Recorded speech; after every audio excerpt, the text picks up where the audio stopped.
Hey, so what's going on, guys? Left-handed shooter here again. I haven't made a video in a while, but this question gets asked frequently to me, ironically enough. If you haven't already seen it, I released a video some time ago of the most common question that I get asked is, which gun do I buy first? And, you know, that one goes into a lot of depth, a lot of different variations and options and everything. But ironically, the second question I get asked following when I provide some insight to the first question of what gun should somebody buy first is, what revolver should I buy my significant other, you know, wife, girlfriend, whatever.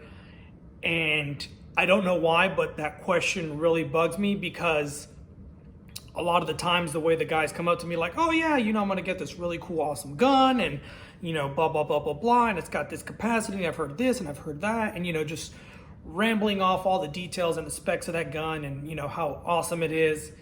And then they turn around and they're like, so I'm gonna get my wife a revolver, I'm gonna get my girlfriend a revolver. And it's just kind of like, all right, man, you're gonna take the time to spend all this extra money, go get this top of the line gun that you want, and then your response for your significant other for them to defend themselves is you're just gonna hand them one of these and say, here, figure it out, you know, it's good. And ironically enough, the most common reference is, oh well, you know, this is just a point and shoot, and it's okay. You know, she'll be fine with just this. Doesn't need anything more. So kind of to put it into perspective for you guys, I took down some notes. I picked out 3 different revolvers, all in 9mm, and then I pulled data on 3 semi-automatic pistols, all in 9mm. Each one, you know, from different manufacturers. So there's no, like, you know, biased opinion to a specific one. This is just kind of throwing data out there as to why I don't think revolvers are the greatest answer to buy your significant other. And usually guys get bothered with me. They're like, oh yeah, I'm gonna buy my wife this, you know, awesome 9mm or 38 special revolver. You know, that's all she needs, you know. And they tell me, yeah, she'll be fine with that. She doesn't need anything else. You know, it's just a point and shoot, you know, no problem. She'll be fine. She can carry that in her purse, no big deal. But to put it into reality, what a lot of guys don't consider is the trigger pull on, so this one, hammerless, this is my Ruger 357 Magnum. Doesn't matter, just the fact that it's hammerless, it means it functions in double action only. That means this trigger pull on this thing, and by the way, for those of you, chambers are empty, nothing in there, before you guys accuse me of mishandling my firearms.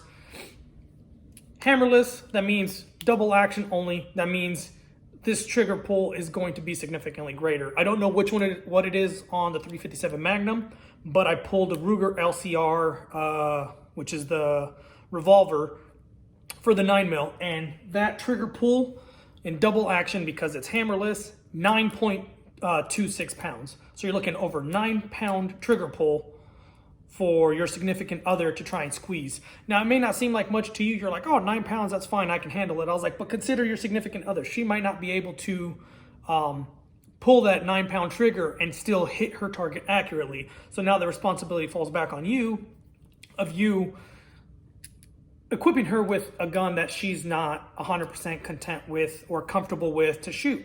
So am I saying don't buy a revolver? No, but if you're gonna cheap out and be lazy and get your significant other a revolver, do your due diligence and take them to the range and get them trained and comfortable with that gun. Because if they don't like that gun, guess what? They're more than likely not going to want to pull it to defend themselves. So just putting that into perspective. So the other 2 that I pulled, so I gave you the stats. Secondly, capacity sucks on a revolver. I carry my 357 usually as a secondary, or if it's just a quick trip. I know it's not the answer. A lot of, you know, there's a lot of articles out there that are like, oh, you should never carry a revolver as your primary, blah, blah, blah, blah, blah. This thing is extremely comfortable. I'm comfortable shooting 357 Magnum. I'm comfortable loading it with 38 Special because it takes both. But the thing is, I carry this, but I also take it to the range every single time I go. Regardless of what gun I'm shooting, this goes to the range and I still put rounds through it. So I'm comfortable, and I'm repeatedly training with this gun. So I'm comfortable carrying it knowing that it's only got a 5-round capacity. So back to the stats on the other 2. The other one that I got was the Smith & Wesson. I believe it was the 905. Or no, sorry, 986. The Smith & Wesson 906 revolver in 9mm has a capacity of 7. The Ruger in 9mm has a capacity of 5. and the 9.86. Sorry, let me move this up here so you guys can, so I can look down here and not have to keep looking off the screen. The Taurus 905 and 9mm revolver, 5-round capacity also. The trigger pull for the Smith & Wesson 9.86 in double action, because the other two actually have hammers, so that means you can cock the hammer back and it lightens the trigger pull. In double action means they have to full all the way, the hammer's not pulled back. 11.3 pounds on the Smith & Wesson, and for the Taurus, it's 13 pounds. That's 13 pounds of trigger pull to get that thing to fire. So comfortably, yes, I'm gonna dry fire my revolver. This, you know, doesn't feel like a bad trigger pull. Again, I don't know what it is on the 357, but to me, it's not bad. I can manage it. But now you're handing it to somebody else that's unfamiliar, uncomfortable, and you're gonna give them something with a 11 to 13 pound trigger pull, you're not gonna get a good response out of it. Now, granted, you know, some people are like, oh, but in single action, that means when the hammer's back, you've eliminated one of the actions. So now the only single action that's left is to pull the trigger and it's gonna fire. In doing so, the Smith & Wesson has a great trigger pull. It's only 4 pounds. The Taurus has 5-pound trigger pull when it's in single action. However, is your significant other going to remember to pull that hammer back before firing that first round? Or are they going to be in a frantic scurry to get off that first round, and now they're sitting there with 13 or 11-pound trigger pull trying to get it on target, squeeze the trigger, and, you know, completely miss their target? Those are just things to consider, that, and this is why I emphasize, you know, don't get a revolver for your significant other. So you got Ruger 9mm, 5-round capacity, 9.26 pound trigger pull. Smith & Wesson, 7-round capacity, 11.3 pound trigger pull in double action, and a 4 pound in single action. And the Taurus 905, 5-round capacity, 13 pound trigger pull in double action, and a 5-pound trigger pull in single action. So that's why I don't recommend getting your significant other a revolver to start. Here's the reason. I gave you the specs on the revolvers. Super shitty. If you're not comfortable, if you're not familiar, if you just hand someone a gun and say, yeah, it's a point and shoot, just fucking point it at the bad guy and call it good. Not always going to be the situation. So for this one, bring in my Glock 43. You guys can see, nothing in there. I pulled 3 semi-automatic guns, or semi-automatic micro pistols. So you guys can see, here's the comparison in size to my 357 Snubby. Similar, maybe slightly larger, but for the most part, very similar in size.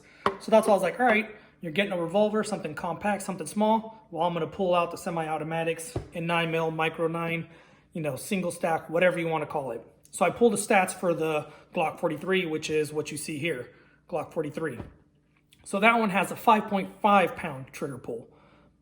Much easier to manage than a 9, 11, or 13 pound trigger pull. Secondly, the capacity right off the bat has a standard magazine. This one's an extended magazine. This one's an 8 round capacity with 1 in the chamber.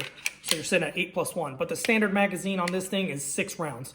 So you already have 2 round plus ups. You got the 6 in the magazine, 1 in the chamber over the Ruger and the Taurus. So that right there in itself. Secondly, I pulled the P365. I didn't want to pull it for the video. I figured these two for comparison were fine, but I own a P365 as well from SIG. That one's got a 5-pound trigger pull. Super crisp trigger pull. I love that thing. I love the Glock 43. You know, most of you guys, if you've seen my other videos, I love Glock, but that SIG is also pretty awesome. But that one comes from the factory with a 10+1 capacity. So, you know, the standard magazine that comes with it, sitting at 10 rounds plus 1 in the chamber. You can get the extended mag for 12 or 15+1. So you already have that beat. So that 5-pound trigger pull and that 5.5 from the 43 already surpasses everything that these revolvers have to offer. Lastly, I pulled the Mmp9 Shield. Not really a big fan of MMPs, but I pulled it anyways just because it was another micro 9. That one has a 6.5-pound trigger pull. So a little bit higher than the other two, but still nonetheless significantly lower than the double action on all 3 revolvers. And that one comes with either a 7+1 or 8+1. That means a 7-round or an 8-round mag, and the +1 is the one that's in the chamber. You know, they all have their safeties, their features, and everything. Me personally, if I'm gonna get my significant other a firearm, I'm gonna get something like the Glock 43, like the SIG 365, or another compact 9mm that they are gonna be comfortable shooting. My wife, personally, can shoot my Glock 43. She can shoot my Glock 19. She doesn't prefer to shoot the Glock 17, but she's capable of it. So pretty much there's an array of firearms that she can get her hands on, and it's in a, stuff hits the fan situation, she can actually fire that gun comfortably, knows how to manipulate it, knows how to load another magazine in, all of that. However, she refuses to touch this thing. Granted, it isn't 357 Magnum, a lot more kick than a standard 9mm, but nonetheless. Personally, if you can avoid it, don't get your significant other a revolver. Take them to the range. Get them a Glock. Get them a SIG. Get them an M&P. Get them something that they're going to be comfortable with, that when, things go south, that they're comfortably going to reach for that firearm and engage their target accurately, safely, and they're comfortable with manipulating that gun in case things go awry with that pistol. So that's just my 2 cents. Take it how you want. This is my opinion, but I don't like the laziness of people that are just like, here, honey, go figure it out. Just point and shoot, just stick it in your purse, I'll load it up for you. You don't even have to know how to handle it. I'm just gonna put a bunch of ammunition in it and off you go, throw it in your purse and call it good. No, if you're gonna take the time to make sure your significant other is armed, train them. Let them pick something they like. If you're gonna go and spend $600 to $1,000 on a pistol for yourself, don't be a cheapskate and don't be lazy and, just hand them something and be like, here you go, it's whatever, do whatever you want. Take the time to get them trained. Take the time to let them pick out a gun that they want. Because at the end of the day, it's going to be their life on the line, and it's going to be better if they pick something that they're comfortable with, as opposed to you just giving them something and be like, here, you're fine with this, you don't need anything more. But yet you're over at the range every other weekend, dropping $100 on ammunition and training yourself or doing classes. But your significant other whose, life you value as well, you just hand them a revolver and be like, here, figure it out. You're good, sweetheart. So that's just my 2 cents. Take the time. Don't be lazy.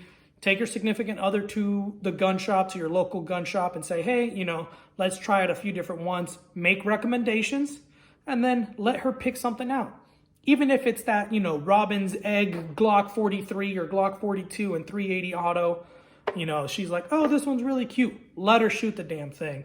Let her figure out if that's the gun she wants, if she's comfortable with it, if she can manipulate it, if she can do everything with it. Let her be the one to make those final decisions. And don't be cheap. Don't be like, oh, here's this, $200, high point, or that's expensive for high point. This $150 high point, 9mm, like, here, figure it out. No, take them out, take your time, do your research, be patient with them, and teach them and train them as much as you want to get taught and how much training you want to do. Do the same thing for them if you actually value their life. So that's all I got, guys, for this video. I know it's been a little bit running long, but it's been a topic that's been on the top of my mind for a long time, and I just wanted to put it out there for you guys. So if you guys got any questions or anything, drop it in the comments below. I know I rambled on for a good amount of time, but, if you're new to the channel, make sure you go ahead and subscribe. I'm going to try and release a little bit more material more frequently. So if you guys got anything, drop it in the comments, shoot me a message, whatever. I love engaging with my followers. So if you got anything, let me know. All right, guys, take it easy. That's all I got.